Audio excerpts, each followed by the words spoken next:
Amém. Vamos então começar a nossa IBD, como sempre, fazendo uma oração, entregando o nosso estudo ao Senhor. Vamos orar.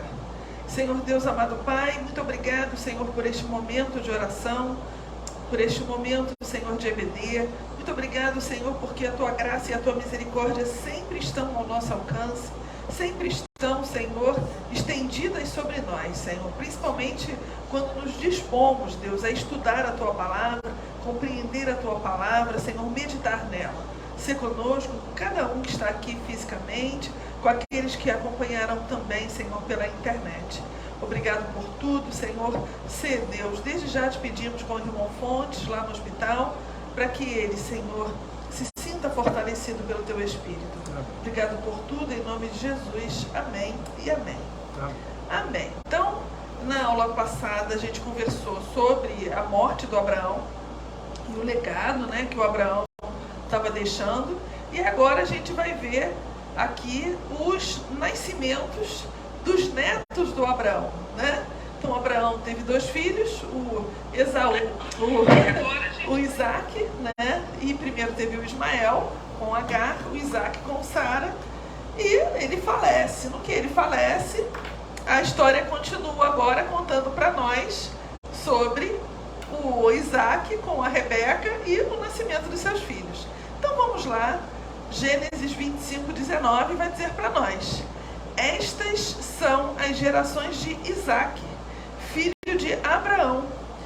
Abraão gerou a Isaac, e Isaac tinha 40 anos quando tomou por mulher Rebeca, filha de Betuel. Então em Gênesis 25.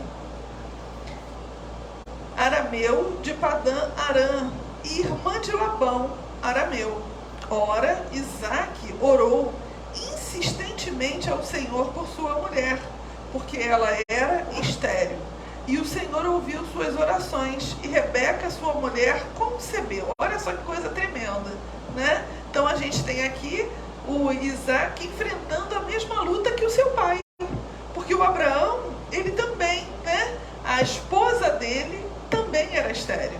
O Isaac só nasce por um milagre, pela graça de Deus. E aqui a gente vê a mesma coisa acontecendo com ele, com o Isaac, né? O filho da graça agora tem filhos também pela graça do Senhor. Isso aqui é extraordinário, né? Porque a gente vê que a graça de Deus, ela não para. A graça de Deus é de geração em geração, né? De geração em geração, o milagre do Senhor pode acontecer. Essa é a primeira grande lição que essa história nos dá, né? O milagre de Deus não está restrito ao tempo. O milagre de Deus acompanha todos aqueles que são fiéis a Ele, né? E se você é fiel ao Senhor, e nós somos fiéis, né?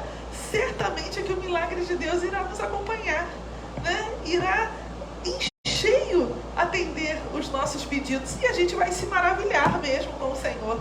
É muito interessante isso, essa questão do milagre de Deus, das maravilhas de Deus, porque eu me lembro de uma passagem no Novo Testamento, e aí o pastor pode nos ajudar, quando Jesus falou, né, que vocês estão maravilhados porque os demônios se submetem, né? Quando os discípulos chegaram, né, e falaram: mestre, olha, os espíritos imundos, eles se submetiam, né, à autoridade do teu nome, e eles estavam assim extasiados com aquilo, né? E Jesus vira para eles e fala assim: vocês estão extasiados com isso? Coisas muito maiores vocês vão ver quando vocês fizerem operações de milagre pelo meu nome, né? Então a gente vê que as maravilhas de Deus, elas são infinitas, né? As maravilhas de Deus acompanham a todo aquele que crê, né? Todo aquele que crê pode experimentar das maravilhas de Deus. É claro que a gente está falando aqui de maravilhas do Senhor, né? Mas a gente sabe que Deus tem os propósitos dele, tem os planos dele, e muitas vezes a gente pode pedir coisas e Deus não nos atender. Mas muitas outras vezes Deus pede, a gente pede e Deus atende, né? E a gente estava aqui falando do irmão Fonte, e o testemunho de vida dele é um testemunho muito forte, porque ele praticamente ressuscitou, né? Ele, quando mais jovem, não é, pastor? Quando mais jovem, ele vai dar esse testemunho ainda na reunião de oração de vocês, mas quando mais jovem, jovens, ele foi alvejado por vários tiros. E ele quase morreu. E foi um milagre. A vida, o irmão Fonte estar vivo é um milagre, é uma maravilha do Senhor, né? Então a gente vê, as maravilhas acontecem, né? Então, aqui, dessa questão da esterilidade da Rebeca e dela ter concebido, é a maravilha, é o Isaac agora experimentando uma grande maravilha de Deus, né? E aí, verso 22, e os filhos lutavam no ventre dela. Então ela disse, por que estou eu assim? E foi consultar ao Senhor. Olha só, né? Ela sabia que ela estava experimentando algo maravilhoso, um milagre. Ela não podia ter filhos e agora ela engravidou. Mas algo estava esquisito naquela gravidez, né? Ela estava, as crianças deviam de estar ali se degladiando. Ela fala, peraí, se foi Deus que me engravidou, eu vou lá perguntar para ele o que está acontecendo, né? E ela vai, né? Por que eu estou assim? Né? Foi consultar ao Senhor e respondeu-lhe o Senhor, 2 nações há no teu ventre, 2 povos se dividirão das tuas entranhas. Um povo será mais forte do que o outro povo, e o mais velho servirá ao mais moço. Então, percebe? Já estava havendo ali entre os irmãos alguma disputa, né? 24, verso 24. Cumpridos que foram os dias para ela dar à luz, eis que havia gêmeos no seu ventre. Saiu o primeiro, ruivo, todo, como ele, um vestido de pelo, e chamaram-lhe Esaú, o ruivo, né? Esaú. Depois saiu seu irmão, agarrada sua mão ao calcanhar de Esaú, pelo que se chamou Jacó, Iacov. Iacov quer dizer isso, o segurador do calcanhar, isso quer dizer o Iacov. E Isaac tinha 70 anos quando Rebeca deu à luz. É tão interessante esses números, né? 40 é o final do ciclo. Isso aqui é muito interessante a gente olhar. Quando a gente vai um pouquinho para cima, né, a gente vê que o Isaac orou. Isaac tinha 40 anos quando tomou por mulher a Rebeca. É o ciclo. 40 é o ciclo. 40 dias e 40 noites Moisés fica lá. Jesus fica também no deserto. Então 40 é o ciclo, né? Agora quando tem aqui os 70, né? Quando ele fala que Isaac tinha 70 anos quando Rebeca deu à luz, né? Então ele passa 30 anos orando. Olha só, hein? 30 anos. 30 anos o Isaac orou. E às vezes a gente faz aquelas orações, né? Vamos fazer jejum de 21 dias. Vamos fazer corrente de oração de 7 semanas. O Isaac orou 30 anos. 30 anos.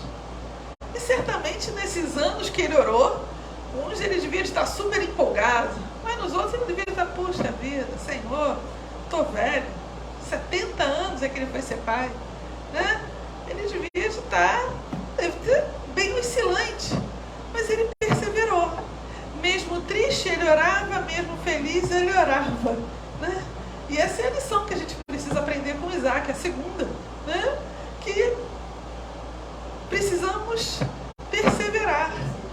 Oração é perseverança, a gente precisa perseverar. Se a gente persevera, Deus abençoa. Se a gente persevera, Deus realiza. Claro que tudo dentro da sua vontade, tudo dentro do seu plano, né? Porque a gente também não pode achar que eu vou perseverar e Deus vai me dar tudo que eu quero. Não. A gente já falou isso aqui.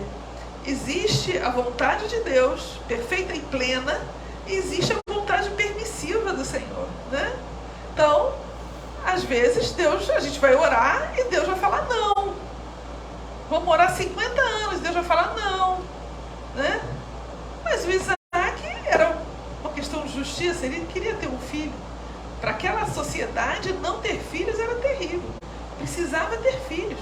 Homens para trabalhar, mulher para o dote. Era assim que funcionava a sociedade naquela época, né? A mulher, se não tinha filhos, coitada, ela estava perdida, né? Viúvas, mulheres que não tinham filhos, e diferente da nossa sociedade de hoje, né? O fato é que a Rebeca dá à luz e as crianças nascem. Um ruivo, peludo, o outro segurando no calcanhar do irmão.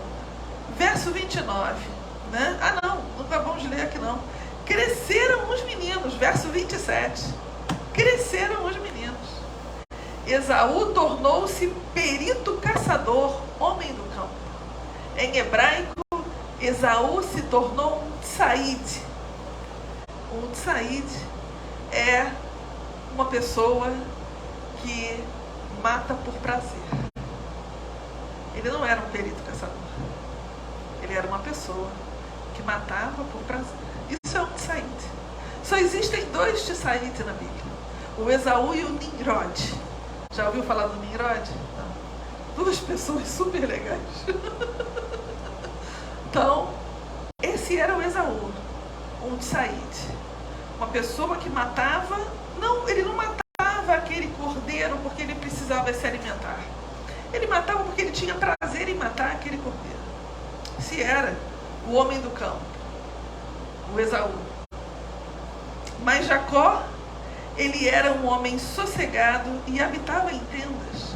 O Jacó, ele não era um homem sossegado, ele era um homem tamim. Ele era um homem tamim. Tamim quer dizer que ele era um homem justo. Ele era um homem que tinha um coração íntegro. Na Bíblia só existem 3 tamim.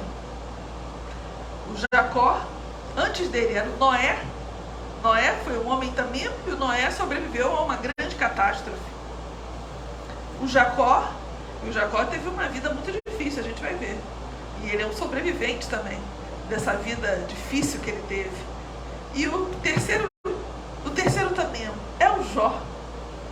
Não preciso nem falar do Jó, todo mundo sabe, né? Que sobreviveu também a uma grande dificuldade na sua vida. Jacó era tamim, ele não era sossegado não. Sossegado pra gente é outra coisa, não. Jacó tinha um coração reto, íntegro, como teve o Noé, como teve o Jó. Assim era o Jacó, e ele habitava em tendas, né? Interessante isso, né? Quando a gente estuda um pouquinho da cultura semita, a gente percebe aqui que essa habitação em tendas, ela quer dizer muito mais do que uma habitação, um cara que morava ao ar livre, né? Morar em tendas naquela época era muito perigoso. Muito perigoso. Era animal que podia à noite atacar a tenda.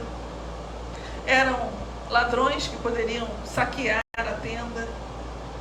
Para morar em tenda precisava ter muita bravura ou muita confiança em Deus.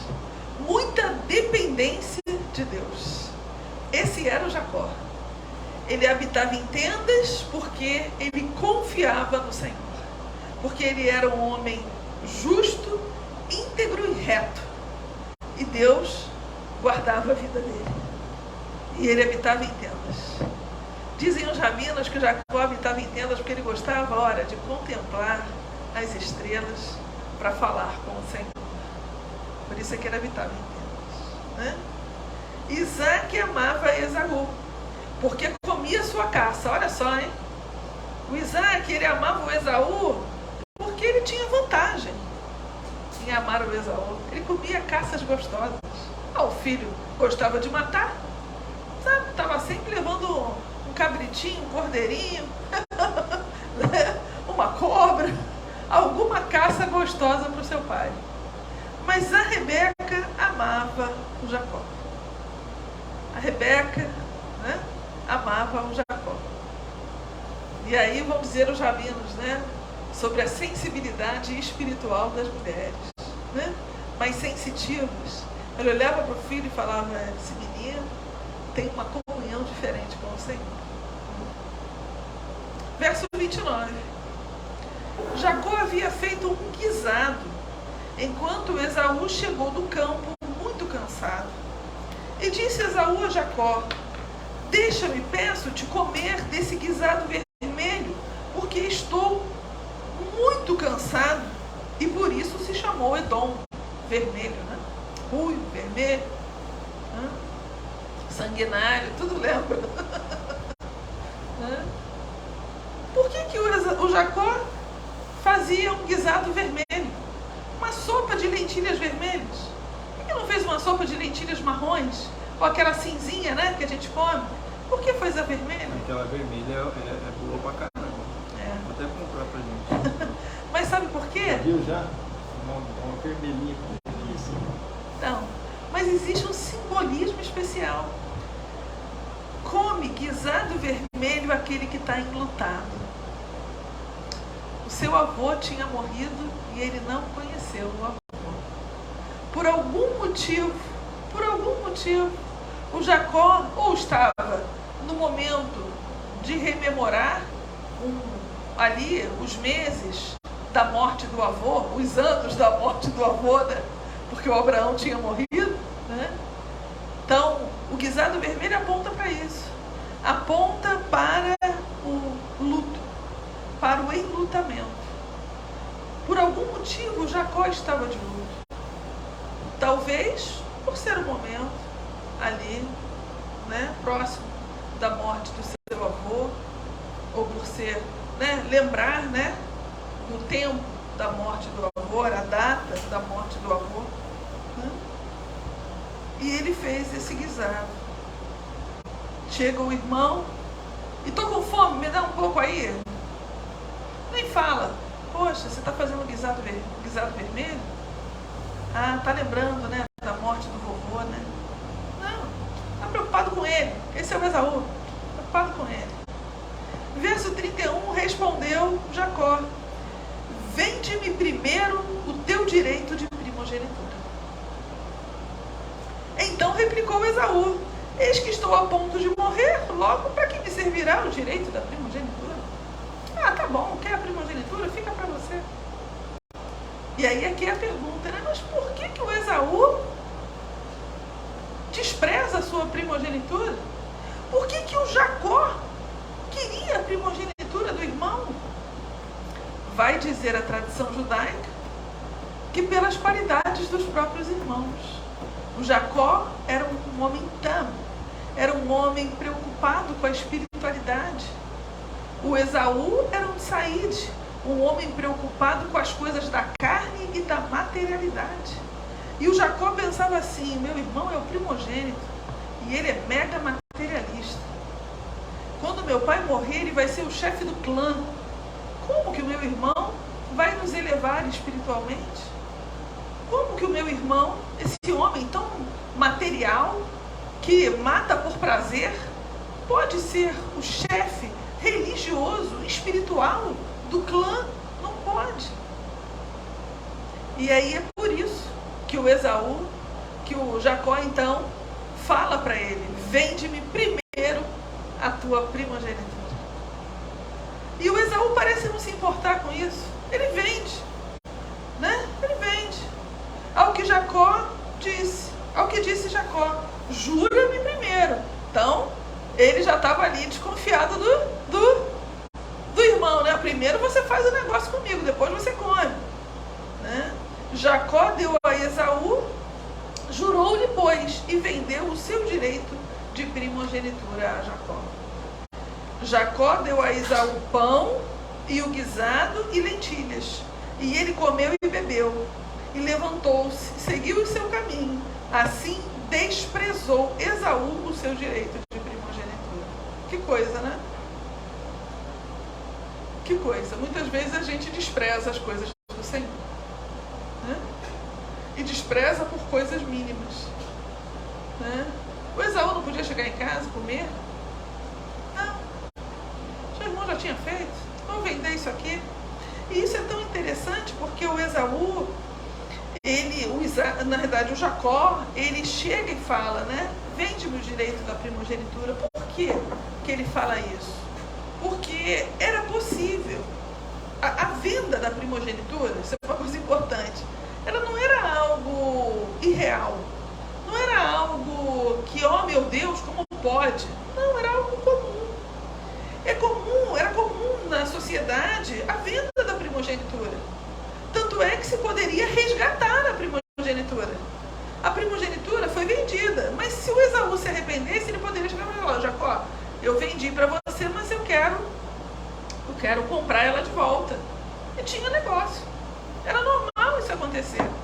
Mas o Esaú, ó, acaba o nosso capítulo 25 dizendo: assim Esaú, que desprezou e despreza as coisas do Senhor.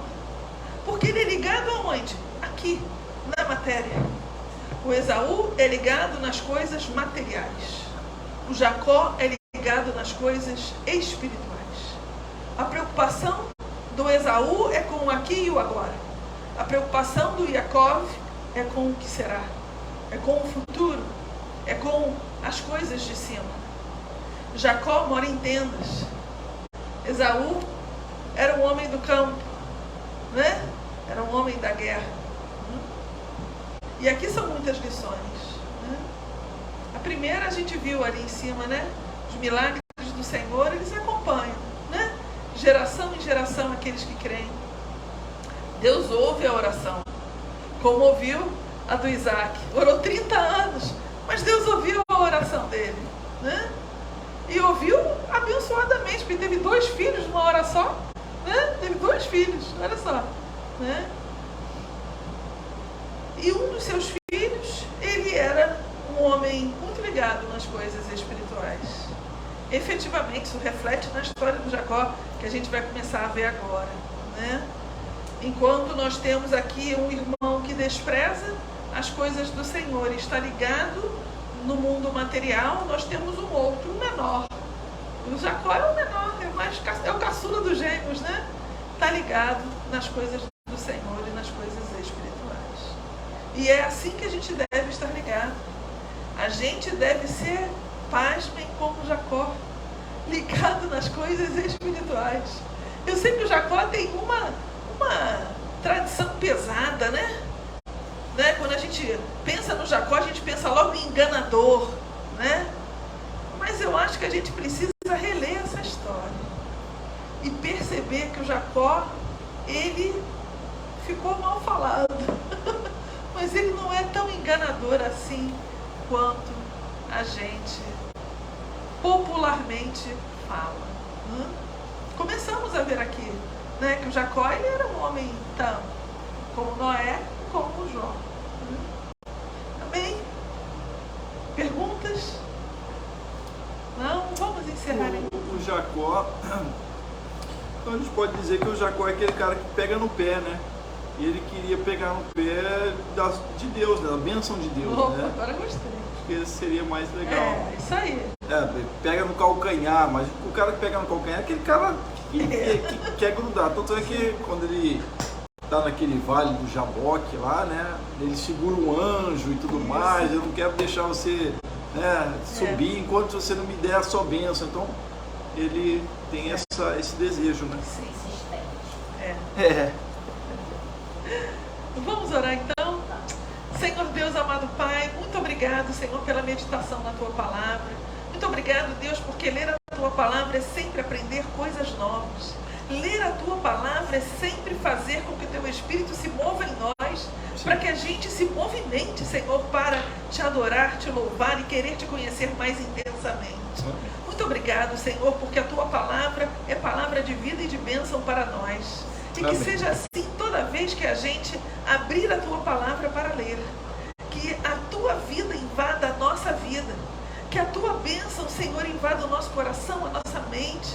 Para que a gente sempre tenha, Senhor, nossa mente e o nosso coração transformados por Ti. E sabemos, Deus, que é a Tua Palavra que nos transforma. É a Palavra de Deus, é ler, ouvir a Palavra de Deus que vai transformar e encher o nosso coração, Senhor, com a fé genuína em Ti e no Teu Filho Jesus. Muito obrigado, Senhor, muito obrigado pela EBD dessa noite. Ser conosco agora no culto, Senhor, é o que nós Te pedimos, em nome de Jesus. Amém e amém. Amém. Amém.